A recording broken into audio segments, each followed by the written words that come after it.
There has been damage to the USS Abraham Lincoln. Say that aloud. Allow it to land? Because those 6 words sum up the most significant military development since the Second World War was ended by the atomic bomb. Not in terms of immediate tactical harm or losses, but rather in terms of the implications for the structure of American global hegemony that has structured the military and political order of the globe for 8 decades. In battle, the U.S. Navy aircraft carrier sustained significant damage. On a Tuesday morning, the IRGC used drones and rockets in the Persian Gulf. Before the internet, the jet age, nuclear weapons, and the entire post-war order that America created, upheld, and enforced with the precise, believable, and uncontested threat that if you cross a line, a carrier strike group will arrive on your horizon, and the conversation ends. An American aircraft carrier was last hit in combat in 1945. The threat has just evolved.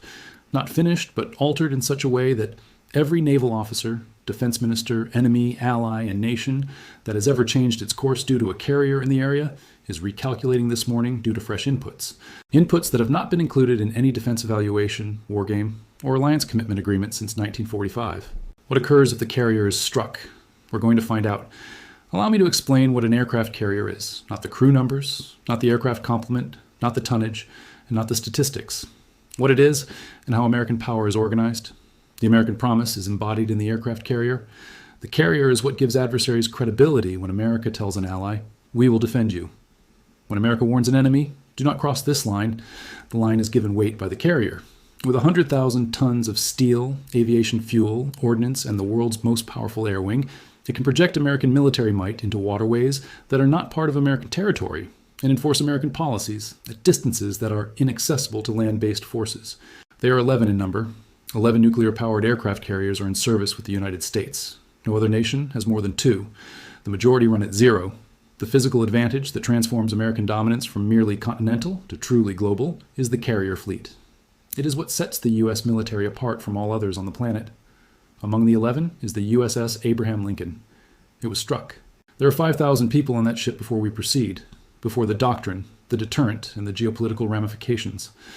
As part of an operation their nation launched on a platform that every aspect of American military training doctrine and institutional culture told them was the safest, most powerful, and most defended position in the American force posture, 5,000 American sailors, aviators, and officers went to work on the USS Abraham Lincoln.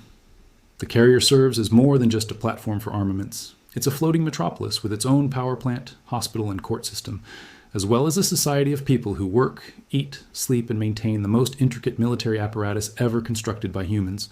This morning, that city was struck. Damage control teams that have been trained for this exact circumstance are currently fighting the fires that are raging on the flight deck of the Abraham Lincoln, in its hangars, in whichever compartments the Iranian strikes penetrated. American sailors with hoses and foam, as well as the particular discipline of life and death professionalism that the Navy has included into its damage control doctrine since it lost carriers at Midway in the Coral Sea and discovered what happens when fires reach the ordnance. While this script is being read, they are fighting for their ship. The strategic and human aspects of this attack are intertwined. Because the carrier serves as a deterrent for the 5,000 passengers on the Abraham Lincoln, it is inextricably linked to it. Not the people, not the missiles, nor the steel. The readiness of American service members to be present, vulnerable, and present in the theater, so that the threat is actual and the commitment is tangible rather than theoretical, has always been the foundation of the American guarantee's legitimacy. They were in the theater. They were discovered by Iran. Now, comprehend the IRGC's approach, as it is just as important as the outcome. And every fleet on the planet that reads the reports this morning will be forced to rethink naval policy. The IRGC combined the employment of drones and missiles, a well-planned striking package. Drones provide the low-altitude, low-radar cross-section vector that takes advantage of the engagement windows created by ballistic missile intercepts, while ballistic missiles provide the high-altitude, high-speed vector that compels the carrier's Aegis air defense system to engage. The drones perform poorly, while the ballistic missile threat is processed by the CIWS and regular missile interceptors. The following missile volley is already in the air, while the drone's swarm signatures are being managed by the electronic warfare systems. Throughout this fight, Iran has been honing the same multi-vector attack architecture against ground-based air defense. The most guarded mobile platform in naval warfare history was subject to the same reasoning that destroyed 3 THAAD radars, the FPS-132 and the building in the Hyatt and Victoria base. It was successful. The most advanced shipboard air defense architecture ever used is the Aegis combat system on a Nimitz-class carrier strike group. the entire carrier strike group, electronic warfare suites, SPY-1 radar, standard missile interceptors, CIWS as the last line, escorts, cruisers, and destroyers all work together as an integrated air defense network to defend the carrier at the center against precisely the type of multi-vector attack Iran just carried out. Iran, nevertheless, carried it out. What that means for the 11 carriers is as follows. The core operational premise of the American military's carrier-based power projection doctrine is that the carrier is the indispensable focal point of any force it employs. A particular survivability hypothesis informs the design of carriers. Layered defense is the theory. Aircraft from the air wing carrier engage the threat at its greatest range of hundreds of miles. The strike group's long-range surface-to-air missiles engage anything that passes through the air wing. What gets through the missiles is engaged by close-in weapon systems. According to the hypothesis, anything that passes through the CIWS was never intended to. The layers were meant to be adequate. The calculations were meant to be accurate. Iran contributed enough vectors to the challenge to identify the layer seams. For 30 years, every carrier program office at the Pentagon has included that terrifying scenario in their confidential threat assessments, the organized onslaught against saturation. Before all of the interceptors reach their targets, the layered defense will be overwhelmed by enough missiles from enough angles at enough altitude bands with enough drone supplements, the situation that could potentially be detrimental to a carrier. Everyone hoped that the situation would stay theoretical. This morning, it wasn't theoretical. There was significant damage to the USS Abraham Lincoln. Not sunk, but seriously damaged. The distinction is important or irrelevant. It matters because the crew is still engaged in combat and the carrier is still floating. Furthermore, since the Second World War, the U.S. Navy has not lost a ship of this magnitude. It makes no difference, since the operational strategic deterrence myth of the invulnerable carrier is no more resilient to serious damage than it is to sinking. The deterrence is the myth. The myth has been disproved. Let's now examine what naval history reveals regarding the definition of a hit carrier. Because the United States has been here before, and the events that followed created the modern world as a whole. At the Battle of Coral Sea in May 1942, the USS Yorktown sustained significant damage. According to the Navy, repairs would take 90 days. After the Navy fixed it in 72 hours at Pearl Harbor, it was sent back into battle at Midway, where it was mortally struck once more and sank.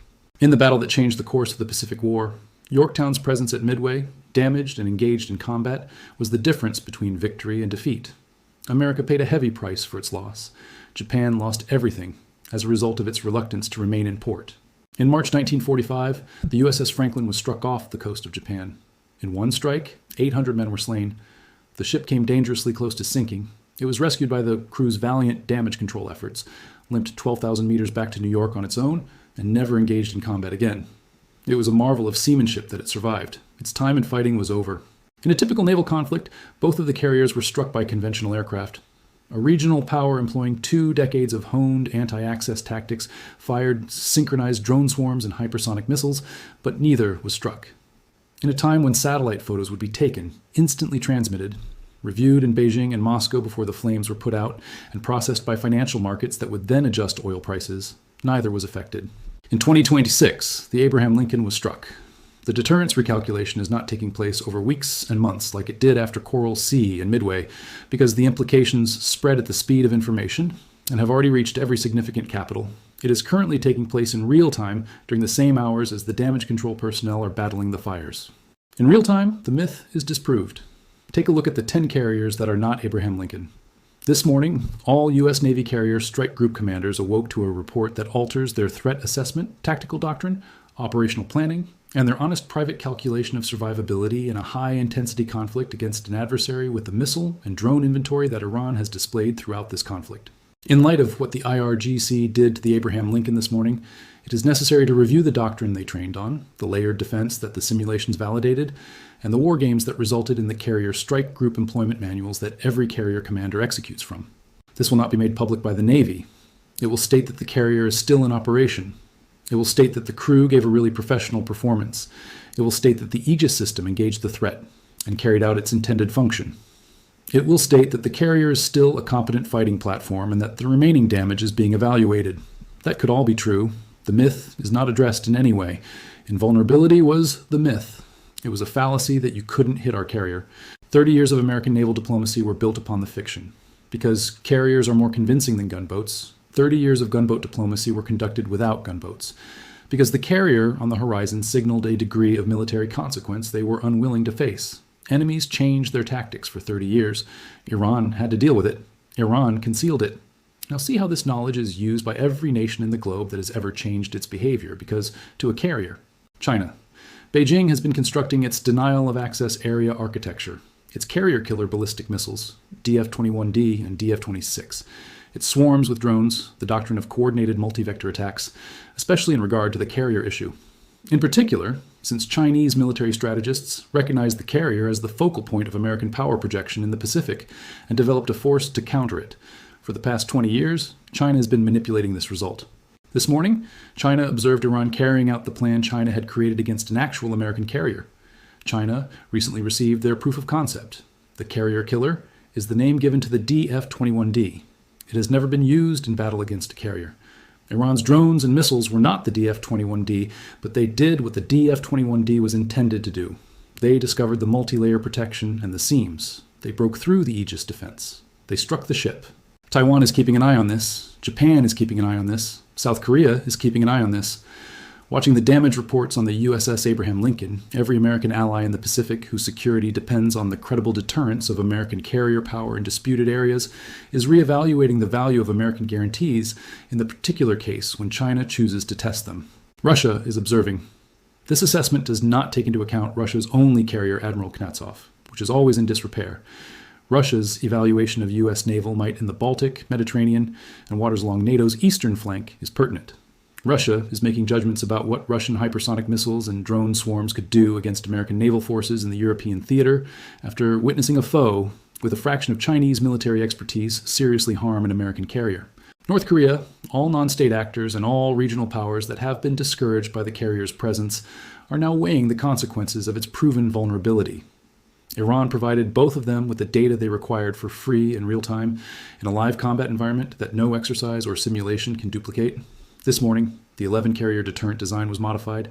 This morning, the 11-carrier deterrent design was modified. Watch Congress now, as the carrier hit is more than simply a military and geopolitical incident. The United States Navy was hit by Iran as an aircraft carrier this morning. And it is a domestic political explosion that is exploding in real time on the Senate and House floors, in every television studio, in every social media feed, and in every kitchen table conversation across the nation. Since 67 Americans lost their lives in Kuwait, Congress has increased its pressure.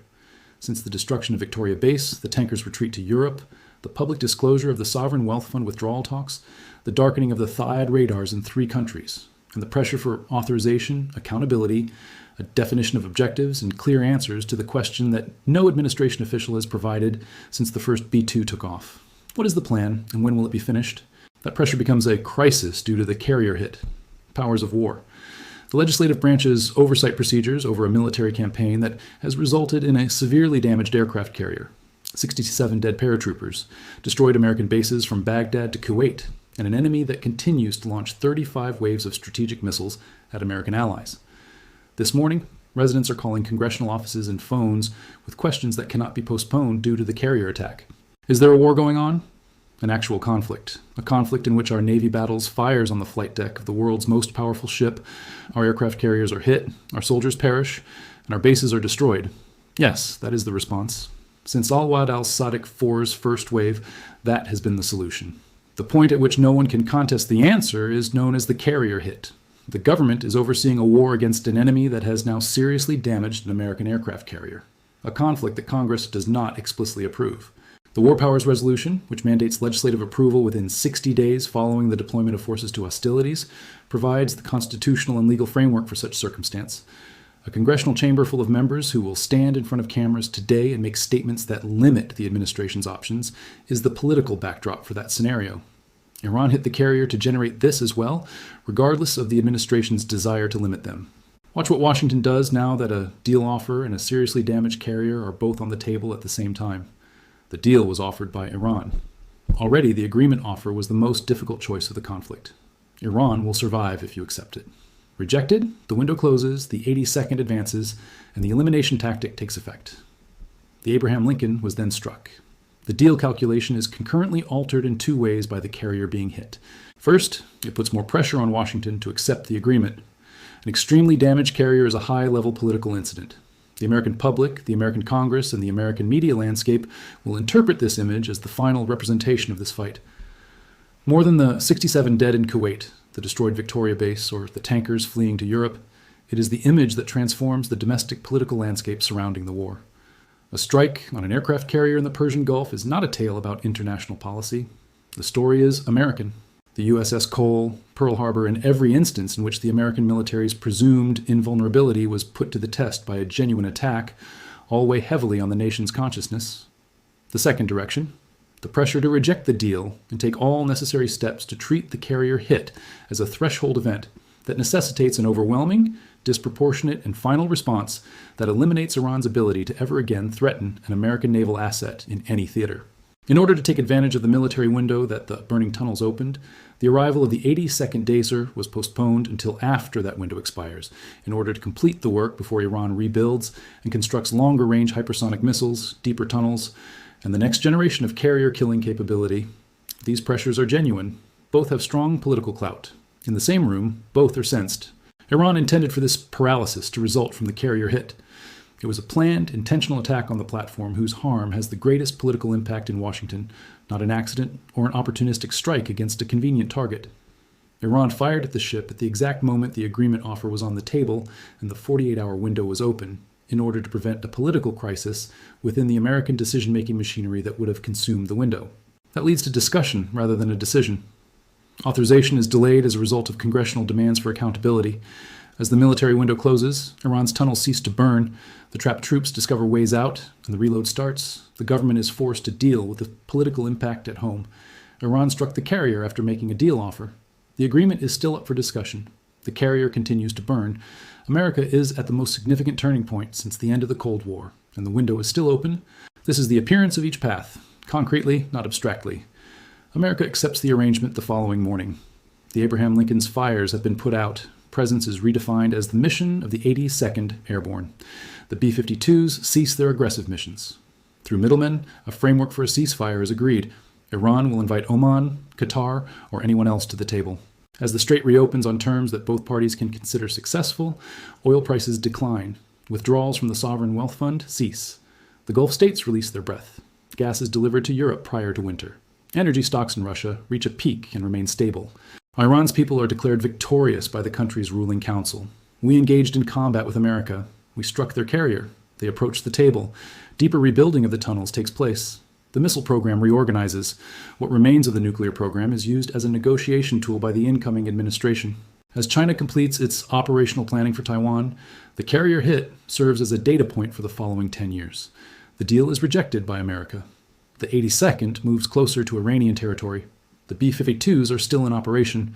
The network of smoldering tunnels is repeatedly struck until it is impossible to free the 250,000 imprisoned soldiers. Before the IRGC can be rebuilt, its missile reload is depleted. The entire window that the GBU-57 opened is traversed. The ability of the Iranian military to endanger the strait, its neighbors, American bases, and carriers, that capacity is reduced to rubble. There is no Wave 36. There is no Wave 37. The reason the strait reopens is not because Iran decided to do so, but rather because the force that was keeping it closed is no longer in place. Oil declines because there is no longer a threat, not because of an agreement. Israel obtains its plan for eradication. Instead of shattering American resolve, the carrier hit strengthened it. For a generation, Iran endures as a state, but not as a military force. Both results are conceivable. They're both in the room. Both are on the table, in addition to the deal offer that Iran timed the carrier strike with the accuracy of a military operation that has been planned for a longer period of time than this conflict has been going on. Carrier invincibility is no longer a myth. The question of what America is, what it does when its carriers are struck, its bases are destroyed, its men are killed, the cost is actual, the window is open, and the choice cannot be postponed. There is no longer a myth to conceal that question, just a decision, and 5,000 sailors battling flames on a Persian Gulf flight deck while the world awaits the answer.